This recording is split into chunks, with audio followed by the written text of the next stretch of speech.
Today on Let's Talk, we have Travis Florey, and he is a leader of Jonesboro Baseball Boosters. And we've got a lot, Travis, going on in Baseball Boosters. Welcome to Let's Talk Jonesboro. Thank you for having me. Tell us what the big deal is. I know we've got a huge event coming up in the near future. We do. So we were blessed this last year to have the city come together with us and work together to put in AstroTurf on our infields out at Joe Mack, which has allowed us to kind of gain some steam with a lot of teams in the region and for about a 5-state area. Actually, people watching, seeing what we do, because now we're less likely for rainouts. It's kind of what we've been known for in the past. And so with that, we decided to put together a free tournament. We just wanted to get everybody out and say, listen, come see what we're doing in Jonesboro. Come see what the baseball boosters and the city have done together to make Jonesboro a better tourist attraction. And so with that said, Randy Bierce and some others that work with us have made a lot of phone calls. And next thing you know, we've got 170 baseball teams signed up to be in here the weekend of the 19th. How do we host 170 teams? We've got 10 fields with now AstroTurf infield, correct? We do. Not AstroTurf, but artificial turf infield. 170 teams can play on that? We'll be going from sun up to midnight? Well, we've got other fields we've had to bring into the mix. So again, Jonesboro pulls together really great in situations like this. And so the high schools have come on board. And so some of the older groups are going to be able to play at the high school diamonds. We've also got another set of large diamonds there at Joe Mack we're going to use that aren't turfed yet. But you know, that main core of the group, I would say 3/4 of the teams are going to be between 7 years old and let's say 12 years old. We'll all be able to use those turf fields. And yeah, we're going to be running them in and out pretty fast and stay on a pretty tight schedule. So I think when you ask how do you manage that, it comes down to a little luck and a lot of prayer to make it all work. Well, one thing the artificial grass gives is a true bounce to a ball player. But to somebody who's not interested in baseball, this is economic impact because, as you said, first of all, I think we have scheduled baseball tournaments in the past because it guarantees rain for our farmers. Yes. We have had a lot of rainouts every night that it had cost us significant tournaments. We had one 2 years ago that we estimated, working with some of the local businesses, we estimated out probably cost the city close to $1 million. I believe that was about an 80 to 100 team tournament that rained out. And when you start thinking about that, you look at the number of these teams coming in, a large percent of them aren't from our region. They're not from, a 2 or 3 county area. So there's hotel rooms, there's meals, there's gas, there's ancillary shopping going on.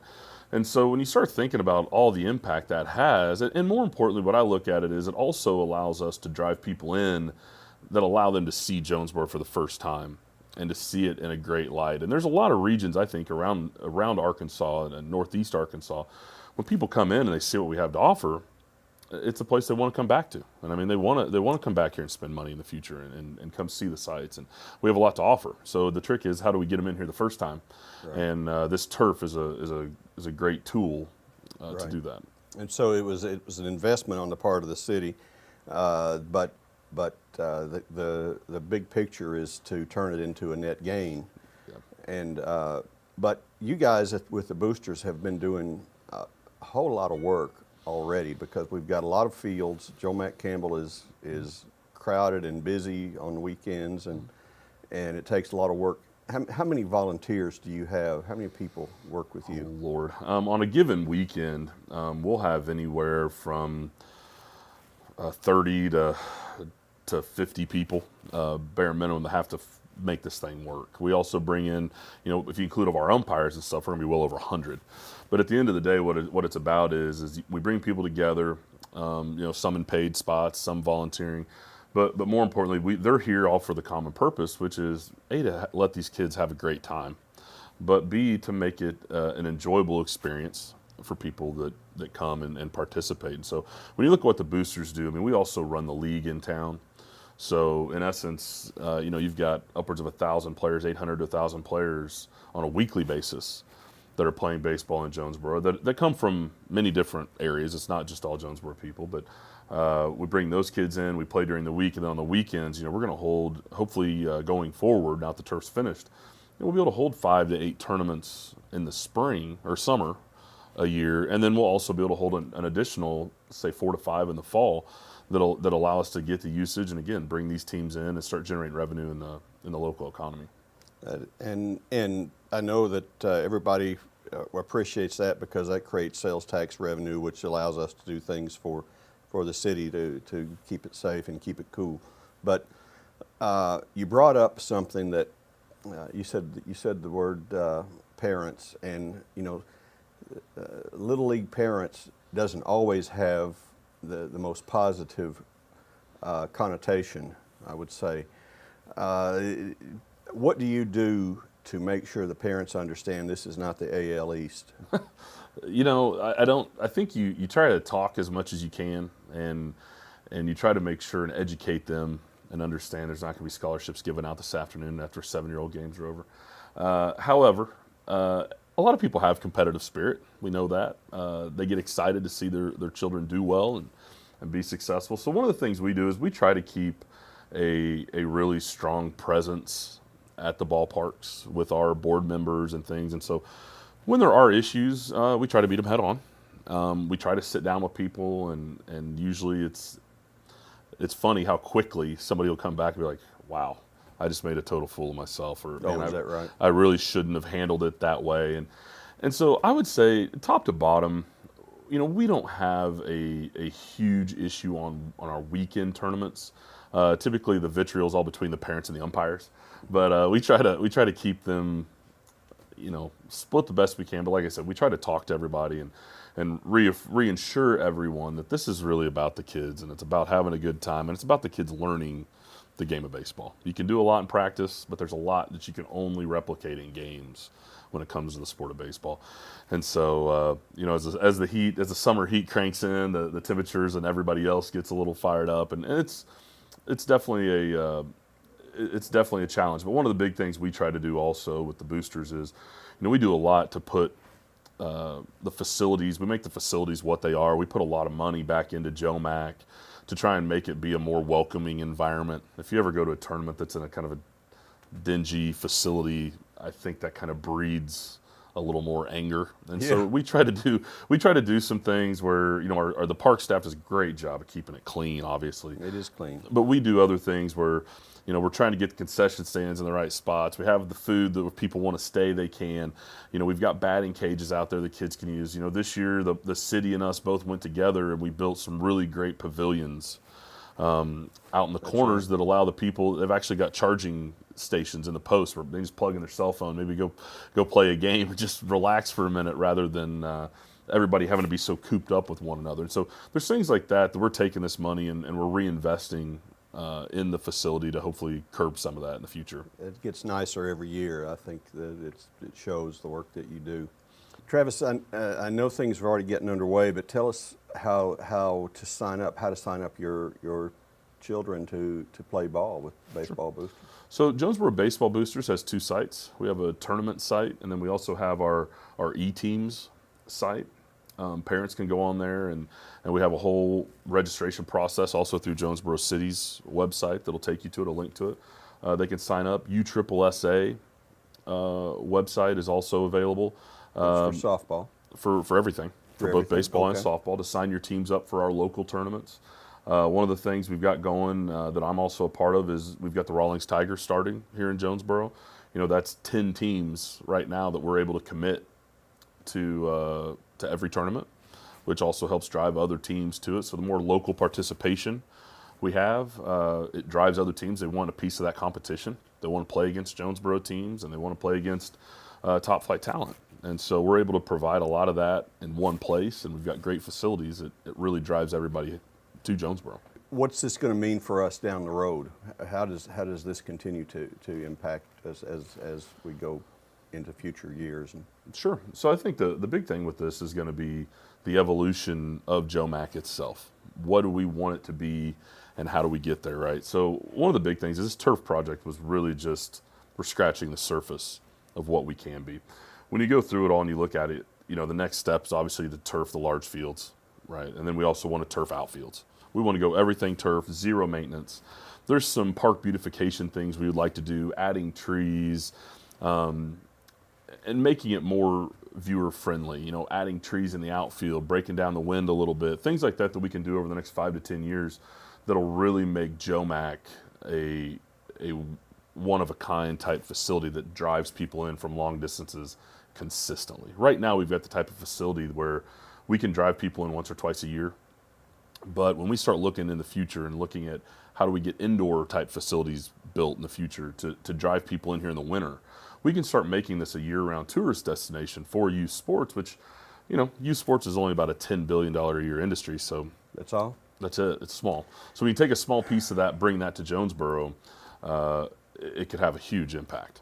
And I think there's a audience for it because we're in the middle of an area that has a lot of people who like to get out and do things, and there's not necessarily a lot of opportunities in some of our surrounding towns to do that. It is, and I think, and when you look at some of the things we're doing, and again, I'll go back to Rawlings Tigers.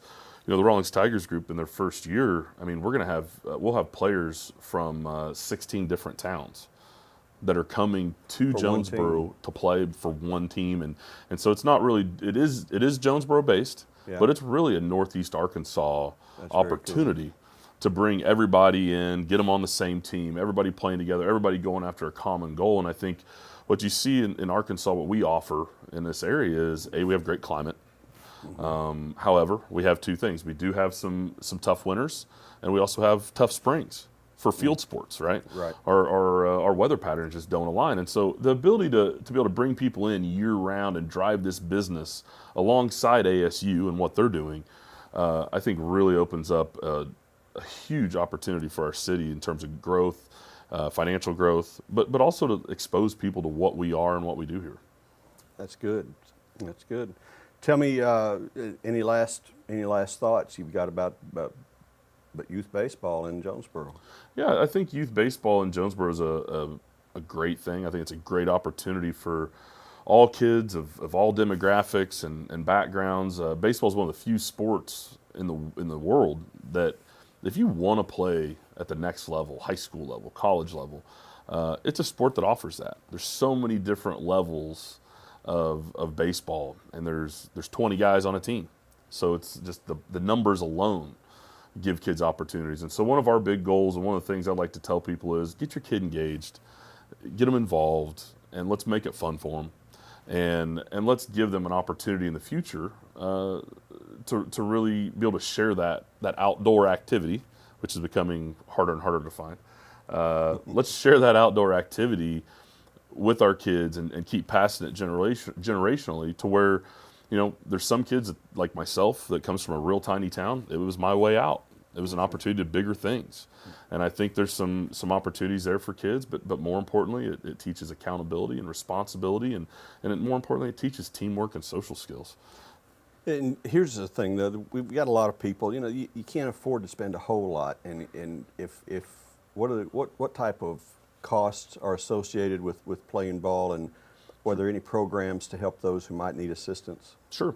So I'll tell you right now, with Jonesboro Baseball Boosters, I think the cost was $60 if I remember for registration. We offer a scholarship program. I don't believe we turned one away in the last several years. Is that right? You know, we've got corporate groups that are involved with us. The city helps us tremendously with trying to get more kids engaged and involved. Rawlings Tigers, which is a travel program, out of the 170 players that are involved in it, I believe we have, I want to say we have over 20 scholarship players. And so it's something that the community can rally behind. We want to give kids more opportunities. I mean, we've had pro players come out of here. We have tons of college talent come out of here every year. It's an opportunity for these kids to better their lives. It's an opportunity for the city to better itself and to put its right foot forward. So I think the more of us and the more companies and the city gets behind youth sports, it just improves a lot about our city, other than just on the field. It builds the right type of human being that we want to represent our city in the future. And I think it's a minimal charge when you drive into the park.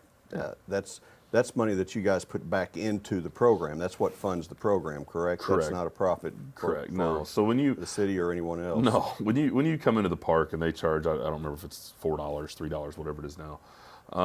Yeah, a lot of people kind of freak out about that, and they think there's some kind of odd collusion Hidden going tax, on. Yeah, right. and really what that's doing is when you look at the upgrades we've made to the dugouts, you look at the upgrades we've made to putting in the pavilions and all these little things that we're doing on a yearly basis, the turf. It all comes from that, and people I think have a tendency to read on Facebook, here's what's happening, and it's not always the truth. Jonesboro Baseball Boosters is paying a heavy percentage of the turf. We paid for a very heavy percentage of these large pavilions and these other activities that go on out there, the scholarships and different things.